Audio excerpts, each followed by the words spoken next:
Hello, my name is Peter Jackson, and we're here this time to talk about the Community Preservation Act and the work of our Community Preservation Committee. I'm a landscape architect in town, and I'm one of the resident appointees to the committee. Jenny? My name is Jenny Russell. I'm also a citizen appointee. We're one of 3 citizen appointees of a 9-member committee of the Community Preservation Committee. And I think it would be helpful, Pete, if you gave a little background about what is CPA anyway? Where does it come from? What are we talking about here? Okay, well, that sounds great. The Community Preservation Act was passed by the Commonwealth Legislature in 2020 with the idea that there are a lot of community improvements that could be made, but that typically don't make it into town budgets because they're so tight.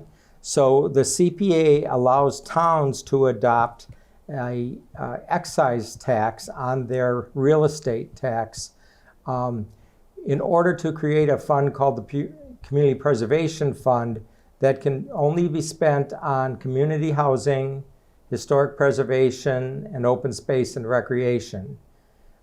Communities can designate between 1% and 3% excise tax on their real estate tax bills, and the money that the community raises then gets a match from the state. The amount of the match or the percentage of the match varies, but the state share comes from real estate transfer fees at the registry. So anytime somebody buys a house or files a mortgage or something, part of the fee they pay goes into a fund to match the community's community preservation funds.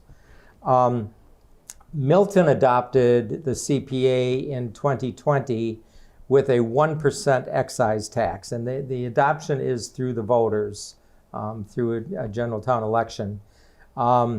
So that money is collected.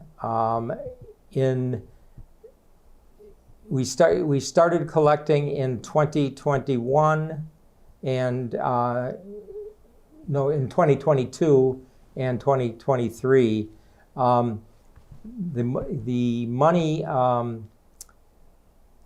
committee was established. A committee was established by the town, as we talked about briefly earlier, and we started work in 2021.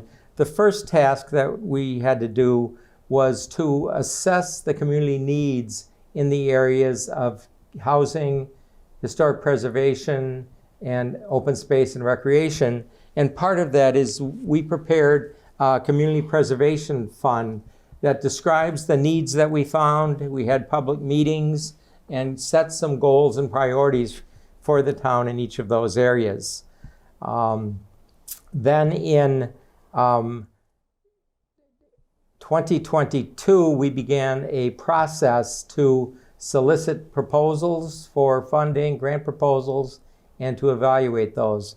Jenny, maybe you can talk a little bit about how we go about that. Yeah, sure. I mean, just to add to Pete a little bit, I mean, this is really a very exciting smart growth tool that the town of Milton adopted. And over half of the towns and cities in Massachusetts have adopted this tool. So it really is an accepted and has a long history now. Over, I think, 15,000 projects have been funded through this fund. So it's really a great tool, and we're so excited that Milton has adopted this.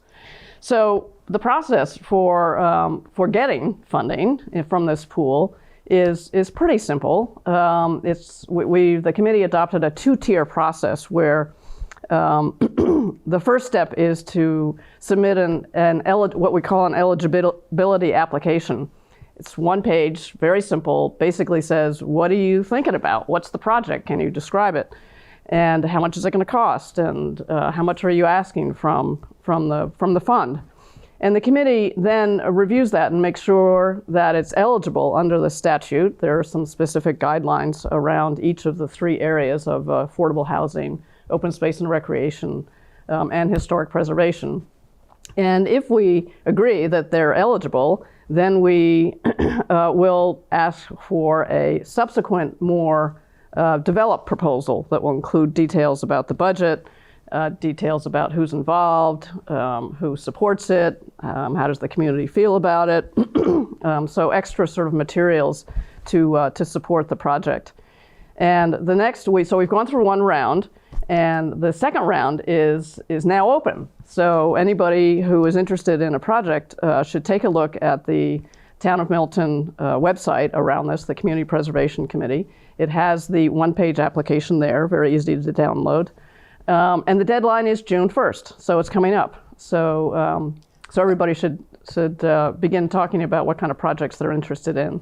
I think one of the things, Jenny, that we can talk about is the kind of response we've gotten the first year. For the first year, because we collected 2 years worth of excise taxes in the town, and then had match from the state, we had $1.6 million available that we could give out in grants. We received 14 proposals that we reviewed at the eligibility stage and determined that 3 of the proposals really didn't meet the eligibility requirements. So then we invited 11 of the proposers to fill out more detailed funding proposals. Yeah, and they also presented to the committee in public meetings, so we got to ask questions and sort of figure out, who's behind these proposals and what is their intent. And sort of the underlying sort of fundamental issue around all of these proposals, because it's public money, is public access and public benefit. So we were looking for those threads in all the proposals that we looked at. Maybe, do you want to talk about any examples of some that we have recommended? Yeah, continuing on that theme, I think proposers can be all kinds of organizations. Anybody in town can submit an eligibility proposal as long as their project fits into the criteria for the project. Community groups can submit proposals. Town agencies have submitted several proposals. Private groups or private organizations can submit proposals. So there's a lot of opportunity to try to get a project funded in that way. Some of the proposals that we looked at, one that was very exciting is, as many of you know, affordable housing has been discussed as a need in the town for quite a while. And we got a proposal from the Milton Affordable Housing Trust to be awarded 30% of the money available this year. Since there are 3 categories, they wanted a third, because what the trust does is they try to seek affordable housing opportunities and negotiate with developers or potential developers, or in ways that they can invest in encouraging the addition of affordable housing in town. And we accepted their proposal and gave them a significant grant so that when opportunities arise, they have funds that they're able to put in play and offer to support to provide affordable housing as part of real estate development, or in other ways to support the provision of affordable housing in town. So Pete, that's a great example of leverage, sort of figuring out how the funds from the Community Preservation Fund can actually help get other funds from other sources, whether it's public or private or whatever. Yeah, and I think that's one of the things that we do emphasize is we look very favorably on proposals that bring some of their own resources to the table in support of their project. Because what we hope to do is, as Jenny said, leverage the funds that we put out and hopefully develop a greater value to the community instead of just the money that we're able to put in. Mm-hmm. Maybe you can talk about a historic preservation project that we have funded. Yeah, there are many historic places in Milton. We received a application, for instance, from the Forbes House and looked upon it favorably. They are looking to rehabilitate or sort of upgrade the barn at the Forbes Museum. and it looked like a great project. It's part of a larger capital campaign that they're undertaking. So again, it was an example of leverage, how we could pick a sort of little part of their bigger project to help them out. And it's a little bit of a stamp of approval, so they will use it to help them raise other funding. Yep, I think that's exciting, and I think part of what drew our interest, not only the leverage that our funding could provide, but the barn and carriage house building is an important historic structure in town, and it's in very bad condition at this point. So it's really a point of having to stabilize and preserve the building before it deteriorates further, and then and to help them raise more money to do so. So some of our early funding will do things to make the building weather-tight, to help preserve some of the deteriorating structural elements so that the building doesn't deteriorate further before the museum is able to do the fundraising for the full scope of the improvements they want to do. Maybe you can talk about some of the public access issues that we talked about with them. Yeah, sure. So one of the projects was in the open space and recreation area. And remember, there are three: open space and recreation, affordable housing, and historic preservation. So in the open space and recreation, we were interested in a couple of projects that had to do with access to open space, one of which was around Pope's Pond, which you may be familiar with. There is a bridge at one end of it, but there is not access to the other end. The path goes one way and not all the way around. So a proposal was made to have a sort of circumnavigate the pond, which includes a bridge at the other end. And so hopefully that will be done. And then a separate project, but related, was to develop Peverly Park, which is at one end of Pope's Pond, and to put in a playground there. So those two combine nicely for a focused area of a part of Milton that doesn't have a lot of access for recreation.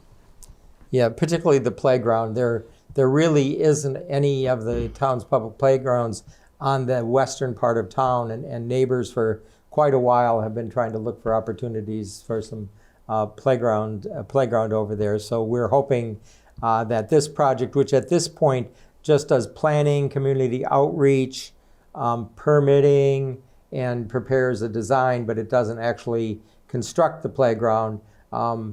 If the planning is successful, we hope that they will submit an application to us at another time to help fund the construction of the playground. Another public access question in the historic preservation area is the Milton Garden Club owns a historic garden along Spalding Gardens. Spalding Gardens that they own, that has a lot of masonry features that are in poor condition. And they put in an application to do masonry improvements. Now, any work that's done under historic preservation has to be done consistent with the Secretary of Interior's standards for preservation. So they came to us initially with a very small request, but we recognized that it really wouldn't upgrade to the level of historic preservation that we want to support. So we encouraged them to get some more information and put in a larger request so they could do these masonry improvements. But a question that the committee went through and back and forth with the Garden Club is, how does the public get access to this beautiful garden for use? The Garden Club has done tremendous improvements over the years, but it's not open to the public, and the public has little opportunity to enjoy it. So as a condition to the funding, we're asking them to submit a public access plan on how they can make sure that the public has opportunities to see this beautiful garden. So that's a very exciting opportunity. Yeah, and a great example of how the committee kind of worked with the applicants to make that happen. Pete, maybe you can describe what we did as a committee to review these proposals and what was our process. Yeah. We had a couple of different processes. At the eligibility level, We looked to make sure that they were eligible under the guidelines of the funding. We also tried to consider to what extent it met the objectives of our community preservation plan that we had prepared, whether it was feasible to be done correctly, and to encourage them to find additional funding, to strengthen their proposal by getting into more detail about how they were going to do it and what kind of timeline they were on and how they were going to implement it. So there was a lot of back and forth there, both at the eligibility level and again at the funding proposal level. So that was a very interactive process. We then developed a score sheet at which each of the 9 members of the committee independently evaluated each of the proposals and assigned a numerical number on how they met different criteria. I think there were about 16 criteria that we were looking at. And then not as a final decision, but just to help our review, we tallied those up and kind of see which ones ranked highest and which ones ranked lowest. We were lucky this year in the total funding requests was within the $1.6 million budget that we had available. So we were actually able to support the total funding requests for all the 11 projects that we approved. We are concerned that we might not be able to do that so much in the future because as people become more aware of the program and the kind of things that can be funded, and our resources are more limited than they were our first year, we really might have to make some tough decisions and only partially fund some of these projects. Yes, it will definitely become more competitive. And some of these projects will come back for subsequent funding. So we will be faced with that, with those hard decisions. So what happens is that the committee made a recommendation, and it basically goes to town meeting. And so the committee were all volunteering and making suggestions to the town meeting to to appropriate the funds for these projects. So Right. coming up in May at the town meeting, Articles 16, I think, and 17, something like that, they'll be voting the full docket. They won't be looking at individual projects, as I understand it, but they'll be voting on the full docket up or down. I think there is some ability for them to reduce funding for certain projects. This is our first year, so we're still learning, but I think they have the ability to look into some individual projects. They can't increase funding, but conceivably they can reduce some of the funding a little bit within the total budget that we've got. The other article that we've got, the second article we've got on, is budgeting for the coming year. For our estimates of what we get both for the town income from receipts on this, and then an estimate of the state income.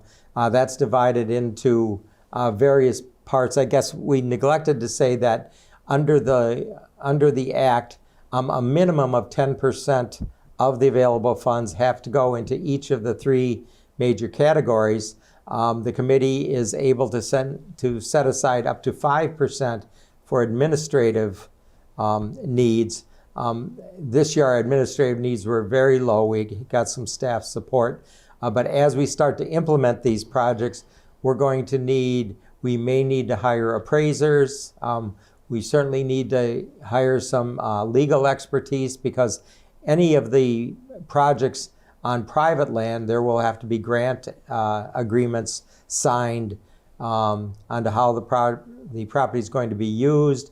Anything on private property, there has to be a conservation restriction put on it so that the improvements stay in place. And there will also be provisions for public access that are important to those. And the other thing is that for grants that are made, there'll be a requirement for reporting back to town meeting and back to the committee to make sure that the funds are spent as they were authorized to do so. Yeah. Another exciting project that I wanted to talk about, and Jenny, is the town lockup building down on the wharf, which is the home of the Milton Yacht Club presently.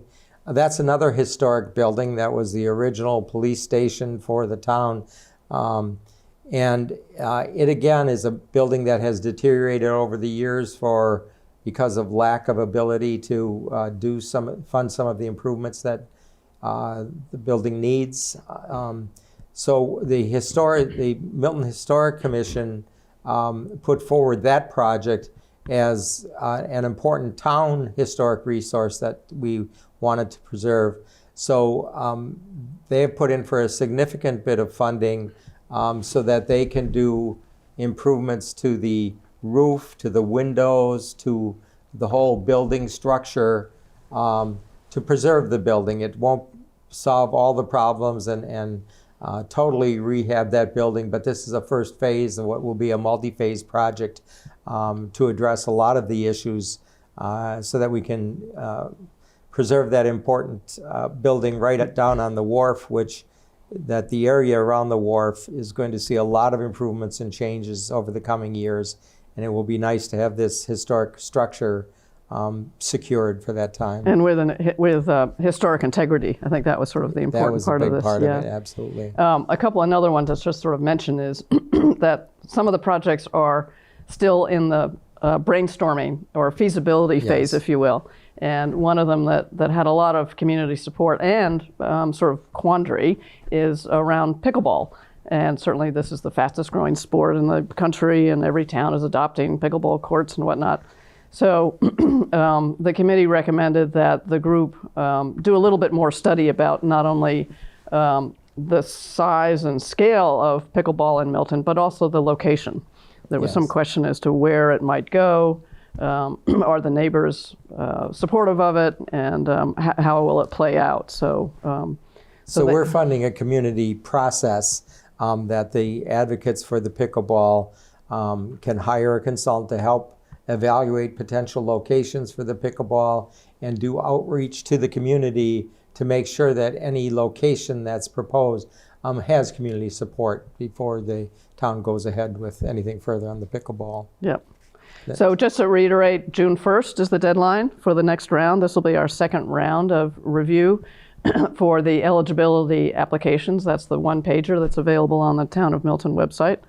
And if anybody has any questions about the sort of statewide process, I would recommend them going to communitypreservation.org, and that will lead you to the coalition of committees around the state. Yes, that we are a member of. Part of our, we took a small bit of our funding and in support of the coalition and our participation in it.